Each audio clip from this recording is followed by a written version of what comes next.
Pembunuhan sadis yang dilakukan pada tahun 2011 dan baru terungkap pada tahun 2020 dikarenakan pelakunya tertangkap karena kasus penganiayaan.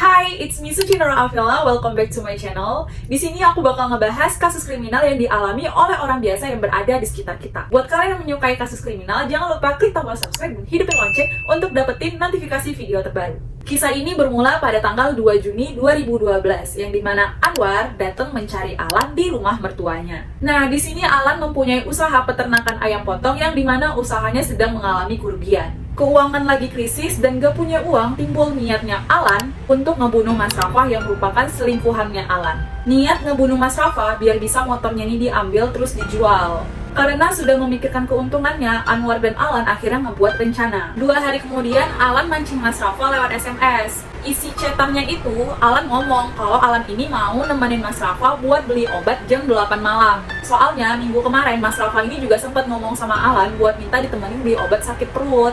Nah, rencananya Alan sama Anwar ini mau ngebunuh Mas Rafa di depan semak-semak PT CBSA. Karena Mas Rafa ini selingkuhannya Alan, rupanya Mas Rafa ini sebelumnya juga pernah berhubungan badan dengan Alan di depan semak-semak PT itu. Jadi maksud Alan sama Anwar ini milih lokasinya di semak-semak depan PT CBSA biar Mas Rafa ini gak curiga. Nah, tanggal 4 Juni 2012 jam 7 malam, Alan sama Anwar ini berangkat pakai motor kakeknya Alan. Alan udah nyiapin kayu dengan ukuran 5x7 cm dengan panjang 50 cm. Di perjalanan, Anwar sama Alan ini berhenti buat ngisi bensin motor sebanyak 2 liter. Sampai di simpang 3, Anwar langsung nurunin Alan. Soalnya Alan bakalan nemuin Mas Rafa dengan jalan kaki. Nah, sedangkan Anwar langsung pergi ke depan sama PT CBSA itu sambil nyembunyiin motornya. Anwar juga langsung prepare untuk nyiapin kayu yang udah dibawa Alan dari rumah tadi. Nah, sekitar jam 8 malam, akhirnya Alan sama Mas Rafa ini datang ke tempat Anwar nunggu pakai motor Suzuki Axelo. Sampai di semak-semak itu, Alan sama Mas Rafa ini langsung berpelukan, berciuman, dan berhubungan badan. Udah selesai mantap-mantap, Alan ngajak Mas Rafa buat duduk di atas motornya, dengan posisi Mas Rafa duduk di jok belakang. Terus Alan ngidupin rokoknya pakai korek api gas. Ternyata ngidupin korek api pakai gas itu kode buat Anwar dari Alan biar Anwar ini langsung ngebunuh Mas Rafa dari belakang. Ngedengar kode itu, Anwar langsung aja nih mukul kepalanya Mas Rafa dari belakang sampai kedengeran suara buk buk buk gitu. Sampai akhirnya Mas Rafa ini terlentang di tanah di samping motor. Anwar langsung aja ngedudukin perutnya Mas Rafa sambil ngecekik Mas Rafa. Sedangkan si Alan langsung menindih kedua tangannya Mas Rafa ini pakai lutut biar tangannya nggak gerak. Terus mulut Mas Rafa ditutup pakai tangan. Sampai akhirnya Mas Rafa nggak bernafas dan meninggal dunia. Mas Rafa udah meninggal dunia, Anwar langsung ngangkat tubuhnya Mas Rafa ini ke samping sumur tua yang jaraknya itu nggak jauh dari lokasi pembunuhan, sekitar 50 meter. Tubuhnya Mas Rafa ini langsung dilempar ke dalam sumur sama Alan dan Anwar. Mereka langsung buka jok motor terus nuangin bensin yang di motor ditampung ke dalam helmnya Mas Rafa. Bensin disiram ke dalam sumur dan Anwar langsung ngebakar busa helmnya dan dilempar ke dalam sumur yang ngebuat tubuh Mas Rafa ini hangus terbakar. Di situ Alan juga masukin barang-barangnya Mas Rafa buat ngilangin jejak. Dan barang-barang Mas Rafa yang dicuri sama Alan dan Anwar ini berupa cincin emas, kalung, anting, gelang, dan motor serta handphonenya. Setelah selesai dengan Mas Rafa, mereka balik ke rumah mertuanya Alan. Malam itu Anwar nunggu di depan rumahnya Alan, sedangkan Alan izin ke istrinya buat pergi kerja di Kalimantan Timur. Setelah pamitan dengan istri dan kakak iparnya, Alan dan Anwar ini langsung pergi ke daerah Muara Teweh. Nah, di perjalanan mereka melarikan diri itu, Alan dan Anwar ini sempat berhenti. Nah, pada saat berhenti itu, Alan ini ngelihat Anwar ini lagi ngetik SMS pakai HP-nya Mas Rafa dengan isi chat, "Jangan mencari mama lagi, mama mendatangi Aan ke Jawa." Dan SMS itu dikirim Anwar ke anaknya Mas Rafa, yaitu Irawati. Rupanya, tujuan mereka lari dan menyembunyikan diri itu di rumah mertuanya Anwar. Setelah beberapa hari di sana, akhirnya motornya Mas Rafa ini laku terjual dengan harga 3 juta rupiah. Tapi emas-emasnya Mas Rafa ini nggak bisa dijual, soalnya imitasi. Karena itu nggak bisa dijual, berarti mereka cuma dapat 3 juta rupiah. Nah, di situ Anwar langsung transferin uang 1 juta ke rekening istrinya Alan. Pada pembunuhan yang pertama ini, Anwar dan Alan ini berhasil untuk nyembunyiin diri dan melarikan diri. Anwar ini bukannya berubah atau merasa bersalah, tetapi malah melakukan kembali perbuatannya pada tahun 2013. Tanggal 8 Juni tahun 2013, Anwar nyuruh Anthony buat nyari kawannya yang punya motor dan ngajak kawannya itu buat pergi ke pasar Tungging. Dek, kalau ada kawan yang punya motor, ajak aja biar enak kita pergi ke pasarnya, kata Anwar. Nanti Kak, coba aku ajak kawan aku. Nanti kalau misalnya ada yang mau ikut, kita ketemuannya di mana Kak? Tanya Anthony. Situ Anwar ngomong, tunggu aja di depan PT CBSA, soalnya aku mau ganti baju dulu.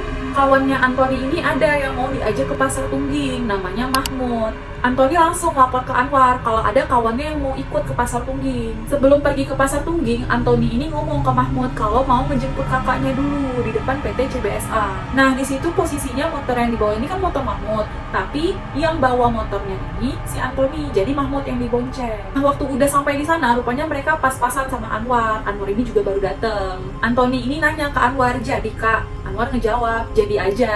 Waktu nanya itu, Anthony ini tetap melanjutin motornya sampai jarak 10 meter di depan, baru berhenti. Jadi kan posisi berhenti Anthony dan Mahmud ini di depan, ngebelakangin si Anwar. Gak lama berhenti, Anwar langsung mukul kepalanya Anthony dari belakang pakai kayu sampai Anthony ini jatuh ke tanah. Anthony ini sempat melarang si Anwar, jangan Kak, karena ngeliat kawannya dipukul. Tapi perkataan jangannya Anthony ini sama sekali nggak ada ngehalangin Anwar untuk berhenti nyakitin si Mahmud.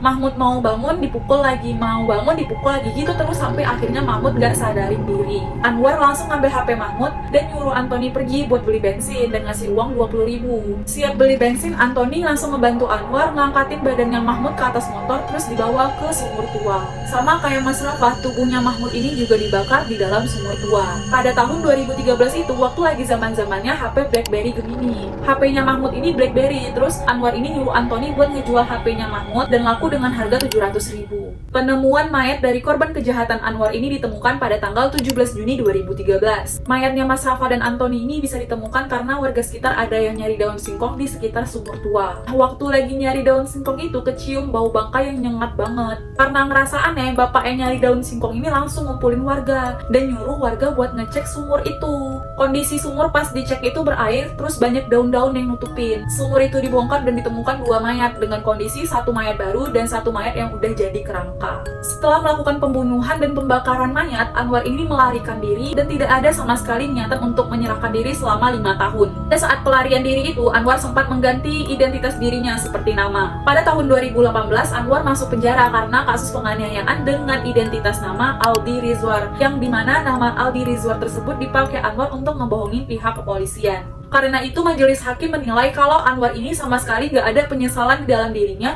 dan masuk ke dalam kategori pembunuh berdarah dingin. Di situ Anwar memohon keringanan hukuman, paling tidak dihukum mati, dan memohon agar diberikan kesempatan untuk bertobat. Tapi majelis hakim berpendapat kalau nggak perlu dikasih waktu lama atau nggak perlu dikasih umur panjang kalau emang mau bertobat. Selama belum datang hari kiamat atau mungkin datang waktu sakaratul maut, pintu tobat pasti bakalan tetap terbuka bagi siapapun. Nah, di situ Anwar juga berusaha membela diri dan berpendapat bahwa hukuman mati itu dilarang dalam agama Islam dan melanggar hak asasi manusia. Tetapi menurut majelis hakim, apabila dihubungkan dengan syariat Islam, hukuman mati ini sudah diatur dari zaman Nabi Muhammad SAW yang dipakai untuk ngejatuhin hukuman bagi pelaku yang emang pantas untuk mendapatkan hukuman atas perbuatannya. Dalam Islam diberlakukan hukuman mati, tetapi ada batasan yang mendetail. Jadi apabila seseorang bersalah, itu nggak sembarangan dijatuhi hukuman mati. Hukuman mati ini akan lebih bermanfaat apabila dijatuhkan kepada terdakwa yang membuat masyarakat luas ini lebih merasa damai dan tentram. Di sini Islam mengatur memperbolehkan hukuman mati untuk 3 jenis manusia, yaitu yang pertama,